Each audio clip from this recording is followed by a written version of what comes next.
As Michelle said, you know, we will look at this top-down, bottom-up around Mike and Henry's work, but I know a lot of you have seen these slides from the talk when we had Mike and Mike. So I thought I'd go through them, and then I've got 2 other slides at the end to offer around that kind of balance, you know, what is. And so I'll take it to there. We'll look at those 2 and then just have an open discussion, see what comes up for people. And I actually just added one because of what Rachel was talking about as well. So it was good that you babbled on a bit, Michelle. Let me get anyone would think I knew. I reckon you did. All right. So, all right, where are we? Okay. So, remembering that this is where we're starting with this top-down, bottom-up, is that if we start with an answer and we go into community and say, you know, this is what's wrong or broken or needs fixing, then we need to recruit people to implement that answer. And then the issue around that, as all of you would know in some way or another, it's like, you know, even on a local street in your neighborhood where you might live, of saying, you know, the rubbish needs to be picked up. You might recruit a couple of people, but for some people, that's just not their thing, you know. And so what you're needing to look for the answer to, in addition, is the problem of people's lack of motivation, of them saying that doesn't interest me. Whereas if we start from that bottom up with a learning conversation, then we discover what people really care about enough to act on. And we talk a lot about discovering care in ABCD and what that might look like, and that, you know, care is a really powerful word, and it can be very loaded. Like anything, it can even be used as a weapon. You know, depends how you kind of what the intention, what the underlying intention and purpose is. But certainly by having those learning conversations, we are discovering what people care about enough to act on. Hearing how they see the situation, like what is it from their perspective? How do they feel about it really? And what have they got to offer to that? It's a much more energetic conversation to have with people than the other one. And then we can mobilize assets.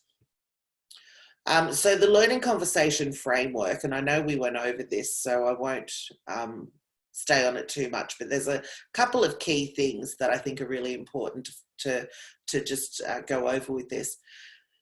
Because it is about discovering care, like you can have learning conversations. One of my favorite stories is a mate of ours, ABCD guy in the UK, and he went and did a placement in Africa. So he was working in the African villages, and he's saying he was going to do learning conversations and find out about people. And I said, oh, did you use the framework? And he said, what framework?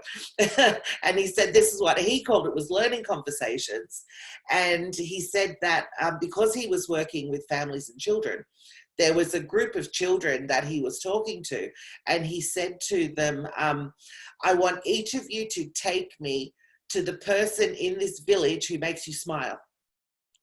And so they took him by the hand one by one, and he went and visited the most incredible elders and laborers and like all these people that he probably wouldn't have got to know had he not asked that question.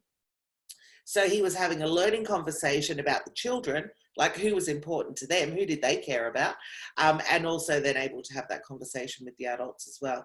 So, you know, a learning conversation is about a discovery.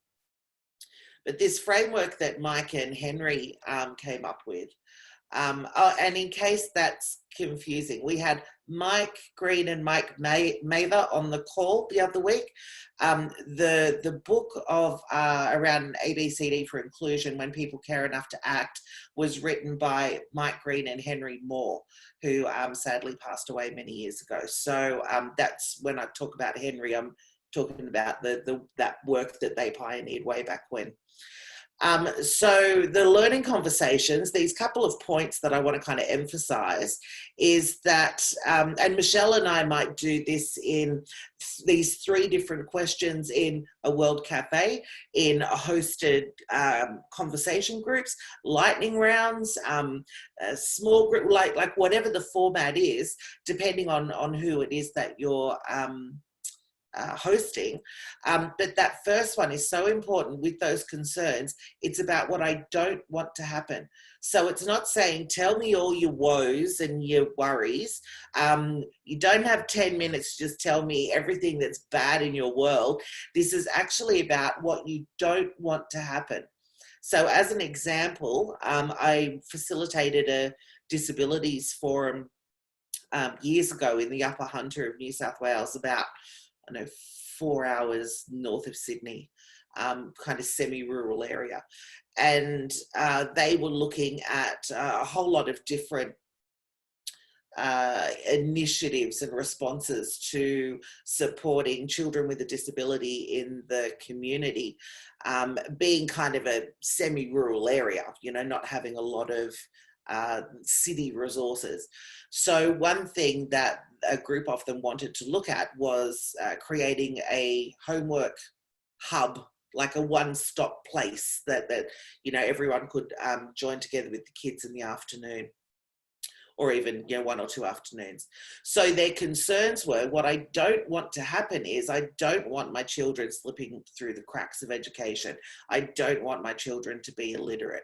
I don't want them to be socially isolated. So it's still looking at the concerns, but it's framing them in a way that when we ask that, what I don't want to happen, then we can say, go on to the next one with the dreams. So what is your preferred future vision? So we hear what you don't want to happen. What do you want? Like, what would you like to create? So in this example, what they wanted to create was this homework club or hub, kind of a one-stop shop where services could also come in and visit. There could be social circles, whole lot of stuff, but it was around the children's education. So that's what they wanted to create. So, and there was a lot of families and community members involved in this, which is central and important. So then we went on to the skills and abilities. So now what do you have to give? And we discovered that there was a retired maths teacher in the room who said, I'll happily offer a couple of hours on a couple of afternoons. There was a local small business who said, I can donate some of the supplies like pencils and pens and things like that. So people started to say, this is what I have to give. And one of my favorite ones was, there was a lady there who, and this was, she self-proclaimed, I'm just a housewife.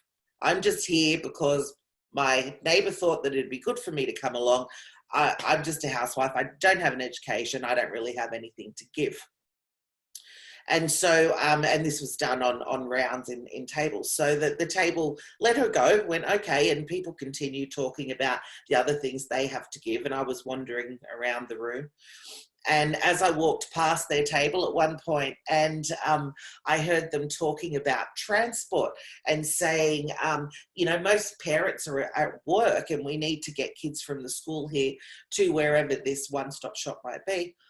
And this woman, just a housewife, she said, oh, hey, I've got an 8-seater van. I can pick the kids up and take them there. We just have to get the permissions. And everyone, it was so exciting because other people around the table were like, yeah, like we told you you had something to offer. So it was that kind of acknowledgement that everyone has something to offer. Everyone has something to give. The other important bit about here for me is quite often if we're with, say, local government or doing visioning or anything like that, we'll ask about the concerns, we'll ask about the dreams, and then we say, thank you very much. The skills and abilities actually encourage buy-in and say, come on, you know, you want to be part of this dream, what have you got to offer? And it taps into that care, what people care about. So with these 2 paths and 2 solutions, if we start with an answer, we'll often then be identifying a need. Services will come running in to fix. And then people become consumers. So consumers of a service because it's something that they need. And that says that programs are the answer. If we come in with a question and we're having those learning conversations, we're finding out what people want or care about enough to act on, then we can mobilize assets, and we lead by stepping back, and people are community members, and that's saying that people are the answer. So, you know, that's the way that we're building capacity. So the 2 paths and 2 solutions is looking at, there's people versus programs, but it's not saying that programs are bad. And one of my favorite stories that Mike Green tells is that when he had to have a hip replacement, he said after, when he was in, after the operation and then he was in rehab, he was really grateful there was a program. So for that specific thing, you know, he was really grateful that that was there. So it's not saying programs are all bad, but sometimes how they are shaped is or is not great. So what we talk about with the bottom-up program design and delivery as well is that people are at the centre. And if we find out what people care about enough to act on, we shape the programs around that. So yeah, I used this quote last time, but because we'd usually have one person standing on a chair now. Well, they wouldn't be on the chair now, they'd be down. But like that people versus program is like if the programs were up here and the people were down there, what does that balance look like? So it's not enough for agencies to say, let's be partners. It actually takes more intentional effort to get people on that chair too, or encouraging them to assume that responsibility and power. It's very intentional. It's not just a one ask thing. So this is what this talks about. The 90-10 principle is that we can have both. We can do both. We can invest in programs and in people in that way. But starting with the learning conversation is certainly where we want to invest our time. So when we're leading by stepping back, we're encouraging people to offer what they can. And if they're not in it, you know, if they need to step out, like this principal in the middle, he stepped out and we kept going, and momentum was gathered around all these actions in this school that was really amazing. Don't focus on that is the main thing. Like don't focus on what people aren't doing. Focus on what is there and what we can do together. So in this way, we can mobilize latent assets. People get caught up in that momentum. And for anyone who heard this story, when we were here with the mics, it was a principal who was a nice guy, really nice guy, but he was like patting us on the head like project workers. I mean, that's nice, you do that. I'm in my office, I'm very busy in my suit. And it was like a year or 18 months later, and this momentum was really building and was quite amazing. And for a variety of reasons, he ended up coming back in. But one of the main things was that other schools and families and people in his life were asking him how he had such a vibrant school and how he could share that and encourage other schools. And so he had to find out. He had to come back in and learn what we were doing. So yeah, we focused on what we could do, what was at our fingertips. So then we had those principles from Mike. I won't go over those, but I know Mike's favourite one, and it is mine as well, is number 8. Ask, ask, ask. Always. Just keep asking questions. It's like I always said to my children, you know, the why. Stop saying why. I always encouraged my kids to say why. Keep asking why. You need to know why. Ask more. So yeah, I think that's a very important one. There's a whole lot of those that are be good to have a look over, and I can share these with you all. So here's the last 2 that I just want to share with you, and then open up to a bit of a discussion. So this is about the community building model and the social service model. And as it says there, they are different and in subtle but very important ways. So people can really apply them however they like. It is about intention and purpose. So it is subtle, the difference. But the importance is what lens we're looking through and our intention and purpose. So I won't go through all of those, but you can see there's this a real different feel to how you would work in either of these models. And even from like the one in the middle, see, I'm pointing to it, you can't see it, the focus on community in community building model, or the social service model where the focus is on individuals. So as the very last one says, in community building model, people are citizens or community members. In the social service model, they're clients. So we really can make a decision about how we approach the work that we do in this way. So then the one that I added after Rachel was talking, and it kind of ties into this, and I'm going to see if we mash them up in our conversation after this, was the angry hamburger that I know we've showed before to some people. There might be some of you who haven't seen it. It's only called the angry hamburger because it looks like one, and a participant in one of our workshops said so. It's actually called community leadership. But it's stuck with this now. So looking at these systems of leadership, we've got vertical and horizontal. So if you look at the top part of this angry hamburger, where the agencies and government are, you see it says vertical, and there's that's the kind of sharp teeth, is the vertical system of leadership. And that is kind of that reaching down into community. And if you look at the bottom part where community is, you've got that horizontal leadership, and that's all the blue wavy lines. It's like people are going about their business day by day. They've got their own routine. They've got everything they need. And then the couple of black lines that are sticking up from that is, and sometimes community need to reach up. They need to reach up and ask for something or find some information from agencies or government. So what we talk about in this community leadership space is that part in the middle. That's a space for opportunity.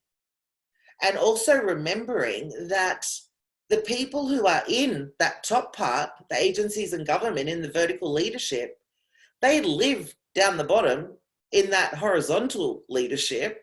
So they're very much, married between the two. So if we can open up that space of opportunity for discussion and look at what are the opportunities there to bring them together more, to shift the power like Michelle was talking about. And it's very important that just looking at the bits down the side there, that we go to the people, don't sit in our offices and expect people to come to us. Be open and honest. So be transparent. If you don't know, you don't know.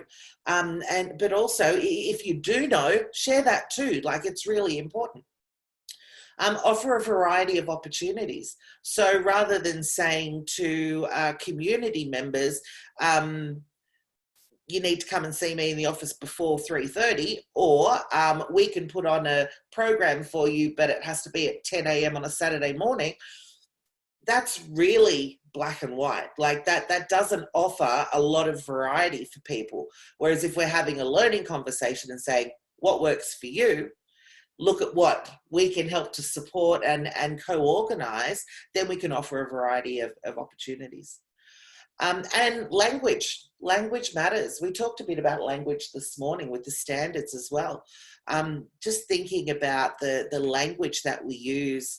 I know it's really easy to say no jargon. It could actually say that there, but that's maybe too simple, because I think we all use different kinds of jargon. Like even the way that we talk about hosting, harvesting, assets, strengths, that kind of thing. That's not what a traditional community development worker, that's not how they would speak either. So language is really important when we're in community as well, that we try and reduce as much jargon as possible. So that's the two that I really wanted to share with this, the difference between these two. And then we've got that space of opportunity there in the center. And, oh, look, apparently it's me and Om doing this. Cool. So yeah, I'll stop sharing, but I can put those back up